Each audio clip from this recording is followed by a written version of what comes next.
Yeah, that clock's broken. Okay, anyone who's ever worked a customer service industry job knows this feeling of breaking. And of course, it's also rather sad. In this episode, we also get some glimpses into Gangle's own personality and her hopes and dreams of her wanting to be a manga artist, but had failed at it and decided to take the safe route and get a fast food service industry job.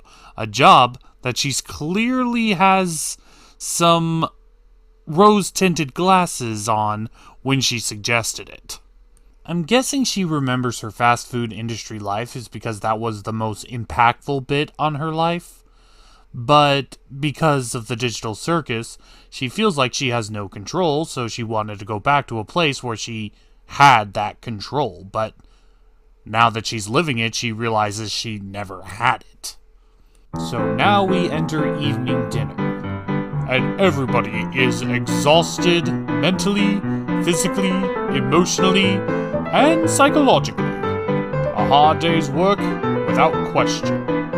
Even Jax finally lets his own mask slip and actually has a decent conversation with Pomni. Not him being an asshole, just him being him. This might actually be the first time we actually see him just be him, which kind of freaks out Pomni. But it doesn't last for very long. We get further along in the evening and we finally see Gangle take off her new mask and just allows herself to silently scream at the hard day she's had.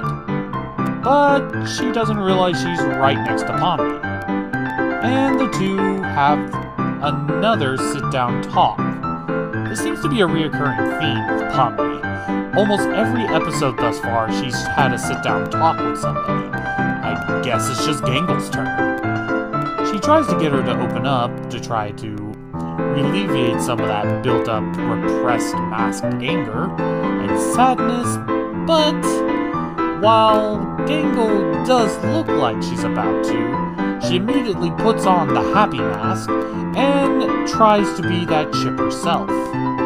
But we all know that is far from the case.